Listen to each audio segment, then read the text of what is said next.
Welcome to Creamer Media TV. I'm Christy van der Merwe. Marie Parramon and Andrew Gilder from Imbewu Sustainability Legal Specialists join me in studio to discuss climate change and carbon taxes. Welcome.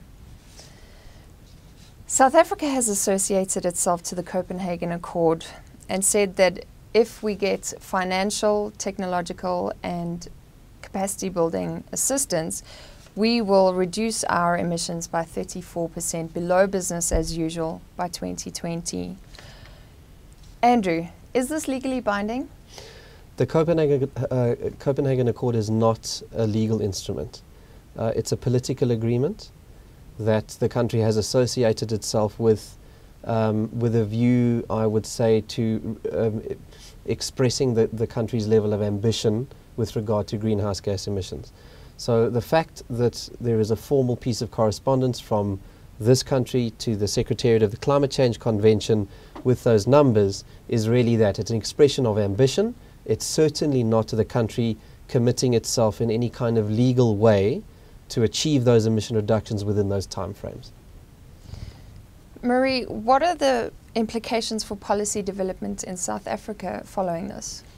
I think the pledge or the ambition that has been expressed by the South African government will definitely inform the current policy development that we are observing in the country. However, it's important to understand that whatever happens at the international level, there will be policy development in South Africa related to climate change, and that we will see some emission reduction, I will say, influence in the policy development, even if we don't get to a legally binding agreement.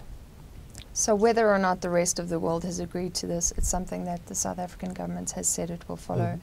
Andrew, why would South Africa go ahead with this if there is no legal obligation? There are any number of reasons. I mean, one of the probably the most pressing reason is international competitiveness.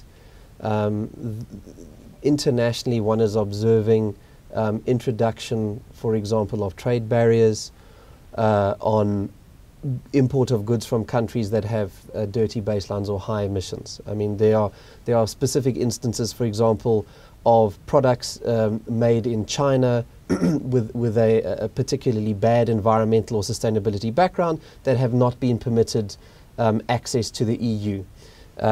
President Sarkozy of France has introduced a tax, literally a border tax, on the import of goods from countries that have not signed up to the Kyoto Protocol. So as the world moves into a carbon-constrained future, it is going to be important for this country's economy that it can demonstrate that it is a good international corporate citizen and that it is taking the actions that are regarded as important for the sustainability of the globe, if you like, of the global economy, in order to be able to retain its place and create a bigger place for itself in the international market. Which we need. Marie, what instruments would be needed to achieve these commitments? I think like any policy development, especially around environmental issues, including climate change, you will have to look at the most suitable and effective policy mixed in this context, which will be looking at instruments based on the command and control approach, which are your statutory requirement, your compulsory standard, the hardcore law, if you want to call it that way. Then we will be looking also at carbon market-based instrument or financial instrument, and also voluntary mechanisms. That will be your ISO system and this type of processes. And then what we will have to look, especially through the process of the Green Paper, is what will be the most suitable mix in the South African context. And it will be looking at maybe carbon tax or specific regulatory requirement, but it has to be a mix. It's not an either or.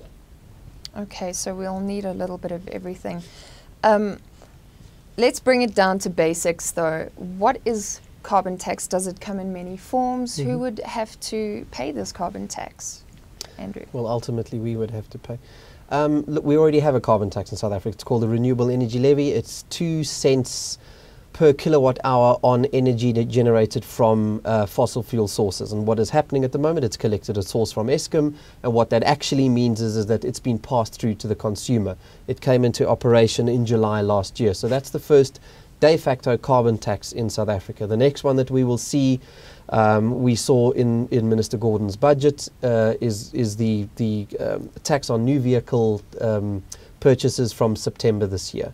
So those are examples literally of a direct tax on something. I mean, you might also in the future see a situation where an emitting industry is given a budget.